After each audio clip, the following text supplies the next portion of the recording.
Hello, everyone. I'm Belinda He, now teaching in the Department of Film and Media Studies at University of Oklahoma. I'm very delighted and honored to share as a former CLEAR Fellow here. I seek to give voices to the mute context behind some unconventional archival work. While those are shadowy sites, largely obscure or unseen archival sites, it expose more than conceal. With the help of CLEAR Fellowship and other funding opportunities between 2017 and 2019, I conducted my archival fieldwork for my dissertation project, which is now a book project, Expose and Punish, Trial by Moving Images in China and Beyond. It explores the complex interrelation between photographic cinematic media and socialist criminal justice and violence driven by a singular and overarching system of partitioning coded in the term class in China. My work focuses on historical practices of struggle sessions and assemblage or gathering in which people labeled as class enemies were accused were tormented in public. And also what I call the pedo form, the shared visual and spatial mechanism of those gathering and practices, which is portable and it even goes beyond a specific historical period. People have widely cited Derrida's words in archival fever about archivization, that produces as much as it records events. If such a description of archivization points to the nature of knowledge production by archivists, librarians, news media, and professional institutes for archival preservation, I have always considered archival research less as a project of fact-finding through textual examination and more as co-production, self-archiving, and fundamentally ethnographic encounter. An ethnographic understanding of archival research serves to honor the voices of the people with whom I speak within and beyond archival sites. It honors both original and mediated voices of the archives themselves, and also the uncanny, parallel, and contradictory elements in our encounter with space, materials, and the people. While due to time restriction, I cannot elaborate on the key terms that I used to organize my experiences of archival work in my CLEAR report, spatial exploration, file knowledge, and friendship as a method. I hope to share my self-reflection on archival work through one keyword, circulation, today. Historically, the first perspective is to see circulation recycling as integral to the material mobility of archival materials in the time of their own historical specific production, as well as across temporal borders. I need to not overlook importance and material mobilities and ephemeral media. One group of materials stand out in my collection, the incriminating catalogues as a transmedia genre, the systematically listed and ordered collection of bad subjects as evidence displayed for the purpose of public shaming and punishment. As you can see here, a few examples defined through their circulation. 100 clown images as a photo montage on wall posters, as sets of postcards, as crowdsourced artifacts produced, collected, curated, and shown on display. Those materials were always on the move, pushing me to understand, rethink those archival practices in terms of circulation as a historical construction per se. Theoretically, the notion of circulation helps me to navigate questions including how it is just visible, how does image shame, or how does cinema police or punish, where historians usually hold on to an obsession with a very original at the core of the historical investigation. The allure of the archives is that meaning is discovered through the act of copying and recopying. Furthermore, recycling echoes and goes beyond copy making by making sense of the fragments of past time lost and found from archives. Recycling promises a journey where meanings are rediscovered and remade through the gap and negotiation between the new and the old. If a previously filmed material is lost by being either hidden, overlooked, or under-examined, it's found once its temporality is shifted.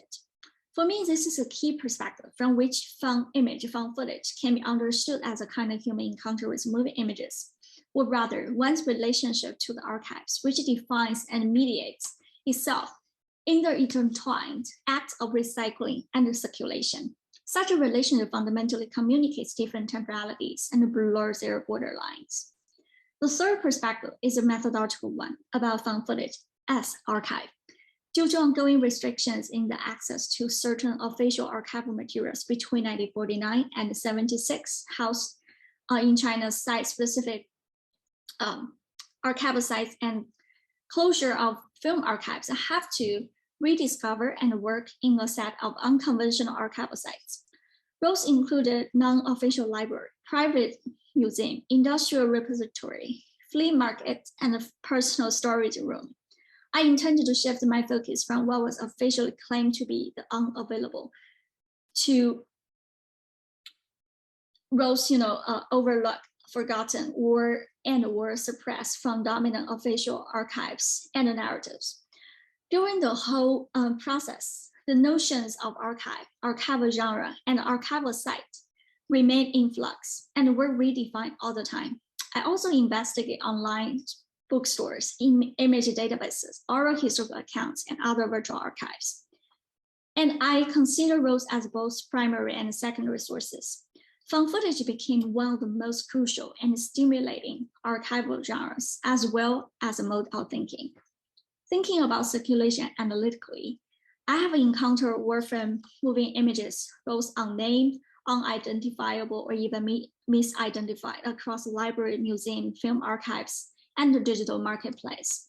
Found footage offers me a methodological possibility to recognize and value the lost, the silenced, and the forgotten voices that challenge conventional historiographies and test the boundary of public knowledge production.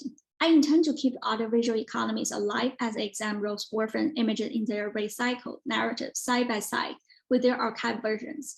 Then it allows for migrating archive of political violence, which would have all but disappeared and perhaps never have become available for us today.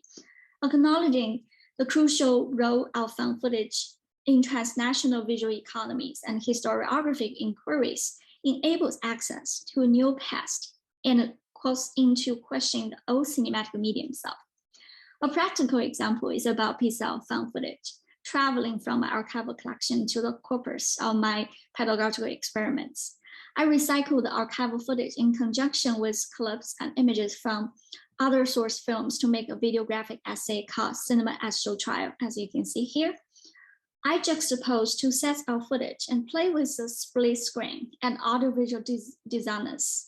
The footage from the contemporary documentary Mao in Color, which is on the right, was showing parallel with footage from Chinese socialist documentary Great Land Reform on the left, which was replayed and repackaged through contemporary Chinese central television station, the Nostalgia Theater channel.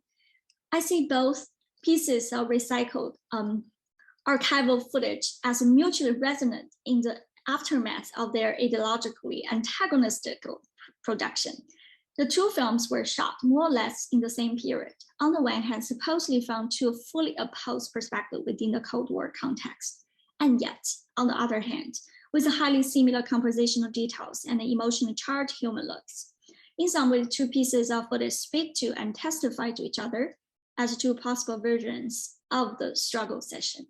Cinema as Show Trial is more an invitation to a thought experiment than a found footage film.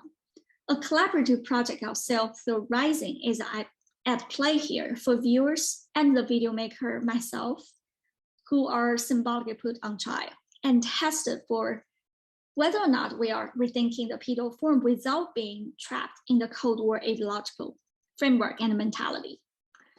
So to conclude, I'd like to invite everyone to think further based on this, how to take images more serious in our archival work. They are much more than illustrations or supplementary materials for the written text. Among those scholarly debates around use of images as historical sources or historiography versus historiophoty since the 1990s. Both historians and legal scholars have raised quite a few issues.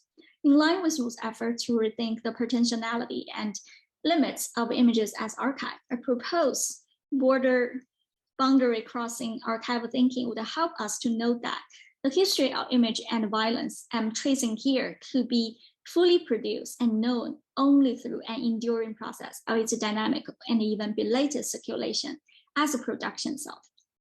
It also enables new archival accesses and redefines archive itself.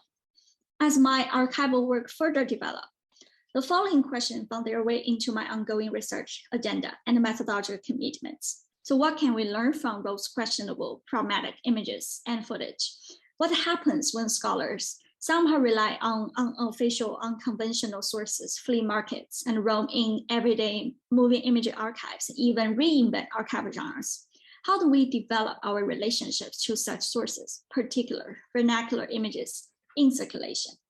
I'd like to continue my inquiries in conversation with Rosework concerning amateur cinema, ephemeral materials, and vernacular photography, found footage, and archival film practice within a global context. And that's all for today. Thank you. I'm looking forward to any question or feedback that you have. And I really appreciate that.